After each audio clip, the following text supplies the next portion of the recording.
বাস্তবে জাহান্নামের দরজা দেখতে হলে আপনাকে যেতে হবে তুর্কমেনিস্তানে। দেশটির কারাকুম মরুভূমির কেন্দ্রভাগে একটি অগ্নিকুণ্ড রয়েছে, যেটা জাহান্নামের দরজা হিসেবে পরিচিত। তবে এর অফিসিয়াল নাম দারভাজা গ্যাস ক্রেটর। এই অগ্নিকুণ্ডটি ১৯৭১ সাল থেকে জ্বলছে তো জ্বলছেই। ভূতাত্ত্বিকরা ১৯৭১ সালে কারাকুম মরুভূমির এই গর্তে বিষাক্ত মিথেন গ্যাসের অস্তিত্ব খুঁজে পান। তারা জানান এখানে প্রাকৃতিক গ্যাসের বিপুল পরিমাণ মজুদ আছে। বিষাক্ত গ্যাস যাতে আশপাশে ছড়িয়ে না পড়ে তা রোধ করতেই সে সময় জ্বালিয়ে দেয়া হয় এই কুণ্ডটি। তখন থেকে একদিনের জন্য নিভে যায়নি এই অগ্নিকুণ্ডটি। এটির ব্যাস ২১০ ফুট এবং গভীরতা ৯৮ ফুট।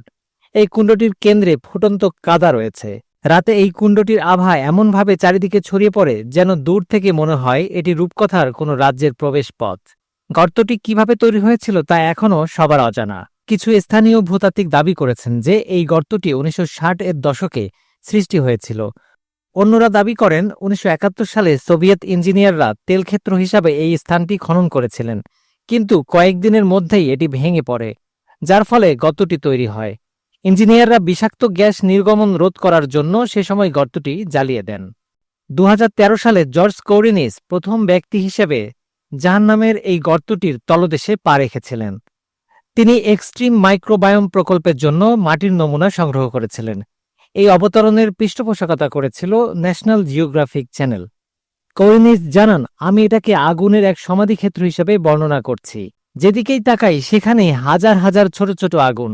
এখানকার শব্দটা জেট ইঞ্জিনের মতো, গর্জনকারী, উচ্চচাপের এবং গ্যাস পোড়া শব্দ।